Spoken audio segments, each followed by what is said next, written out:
Saturday morning, we kick off the Experts program with Luis Alvarez, CEO of the Alvarez Technology Group, as we talk technology. Good morning, Luis. Good morning, Mark. How are you today? Doing pretty good. So we're continuing with our Cybersecurity Month awareness, and today the topic is professional hackers have managed to sneak fake horoscope apps past Amazon and Google. And why is that a big deal, and how do they do it? Well, in this case, it's a good thing because these are what's known as white hat hackers. These are folks that are out there trying to figure out if they can penetrate systems, and then if they can, they notify the companies that they've been able to expose a vulnerability from about the vulnerability so that they can deal with it. So in essence, they're doing a good job, right? They're trying to expose these things so that these companies fix the problem. Right. And what these white hat hackers managed to do was create some applications for specifically the Alexa home device as well as the Google Home digital assistant. And if you have one of those two, you know that you can enable certain skills or in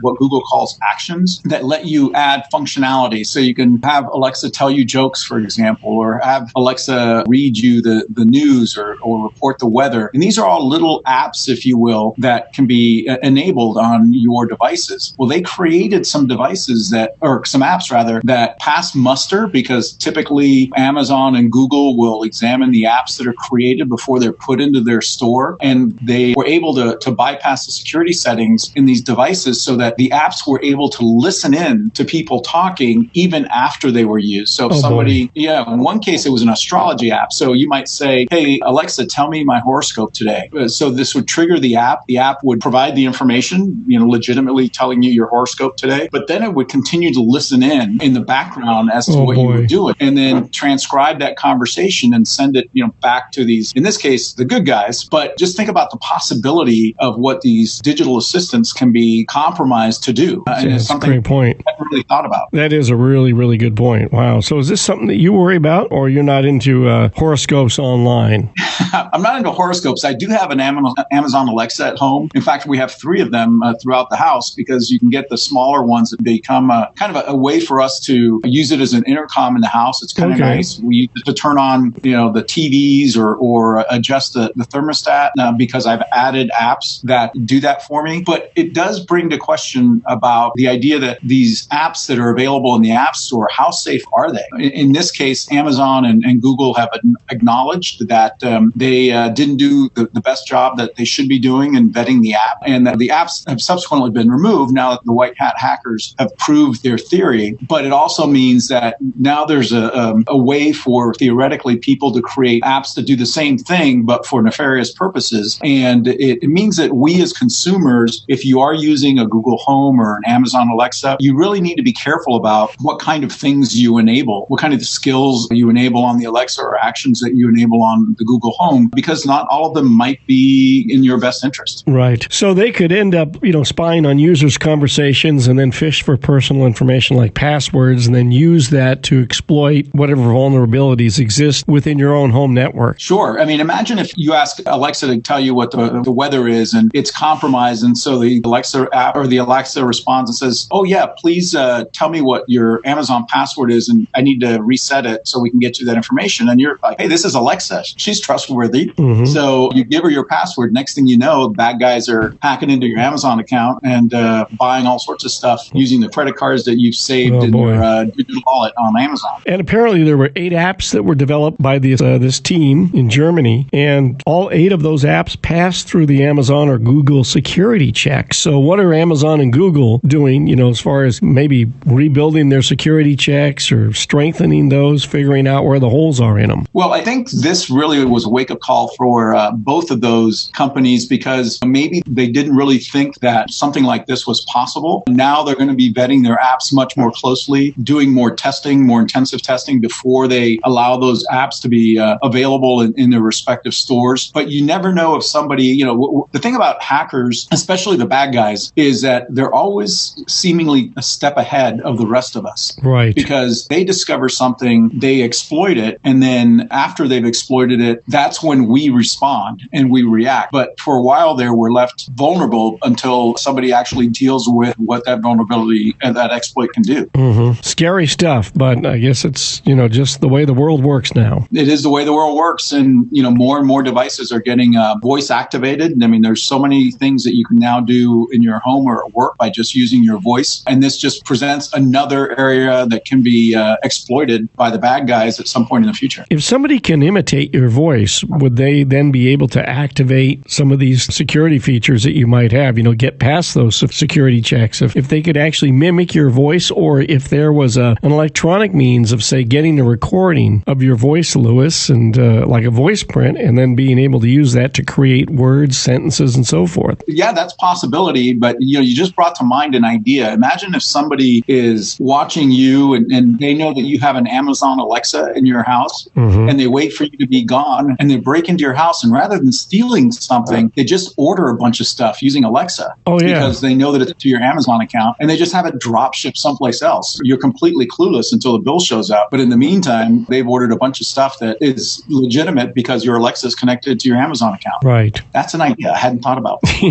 Well, that's probably going to happen, or it's already happened, so. No doubt. Hey, there was something else we were talking about right before the conversation started, and it had to do with caller ID spoofing services. We should talk a little bit about that. There's an app out there. There's a number of them, but there's one called Spoof Card. What do you know about these telephone spoofing apps? How do they work? Well, caller ID spoofing has been around for a long time, and it started legitimately when call centers working for other companies would want to call on your behalf and pretend to be coming from your number. So that was a perfectly legitimate use. But then, advent of the internet, all these illegal uses came up, and companies that advertise for you to be able to download software or just use their online portal to put in your phone number and then the spoofed caller ID that you want to use. And what that means is that if somebody calls from that number, the name that appears on the screen is not the real name for that phone number. It's whatever they want it to be. Right. So, for example, you can get a phone call on your cell phone and it says Salinas Police Department. And of course, you're going to pick it up thinking what's going on. And it turns out to be some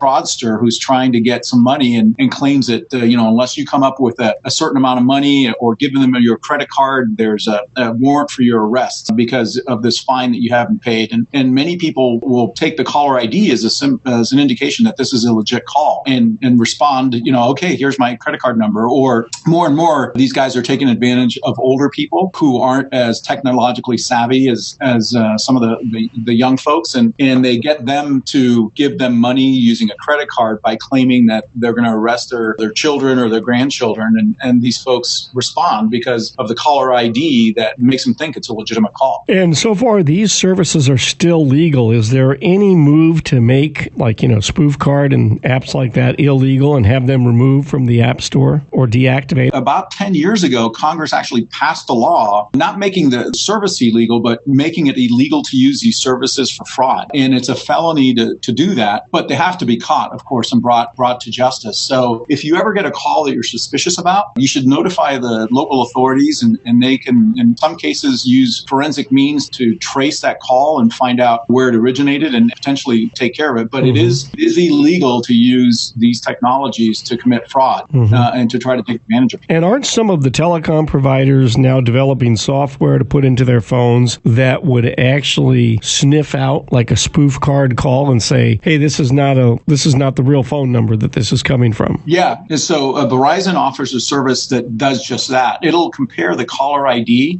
it's an alphabetical name, and then compare it to the phone number that it's coming from to make sure that they're one and the same. And if they're not, then it'll flag that call as a potentially fraud call, but it's still up to you to decide not to answer it or to hang up. Okay.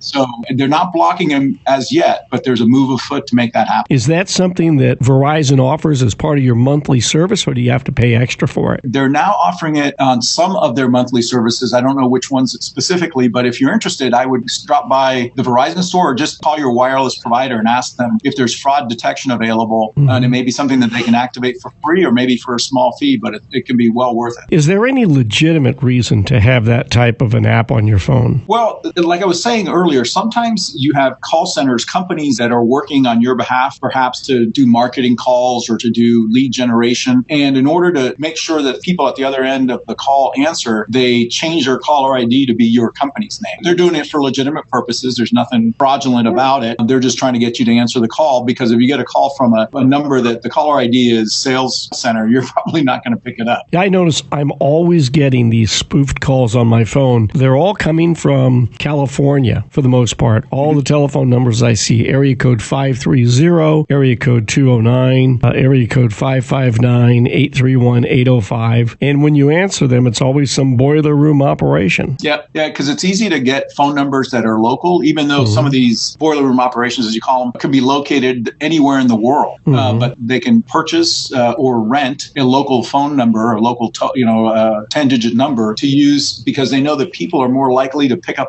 or answer a call, even if they don't recognize the number, if it comes from the local area code. Because it could be somebody that they know that they don't have in their caller ID, or it could be somebody that is reaching out to them and they're figuring, well, it's an 831 caller, so it can't be somebody from, that I don't know. And they pick up the call and it turns into a very long call that you desperately want to get off of. Right. And Louis, does it do any good for me when I get one of these telephone calls? Does it do any good for me to, after I've disconnected the call, to go in and mark that as a blocked call, that I can never receive a call from that number again? Yeah, I would recommend you do that, because even if that number is not used by that particular boiler room operation or call center, chances are it's going to be sold or rented to somebody else that does the exact same thing. It's probably not a legitimate number that's going to be available to the public at large. So there's nothing wrong with blocking it. Your friends aren't going to get that number anytime soon. Great advice. Louis Alvarez, CEO of the Alvarez Technology Group, joining us here on Power Talk Radio, 1460 and 101 FM. And of course, online, you can check out the Alvarez Technology Group, alvareztg.com, at AlvarezTG, Twitter handle, and Louis, the toll-free number for the I-Team. Give us a call at 866-78-I-Team. That's 866-784-8326.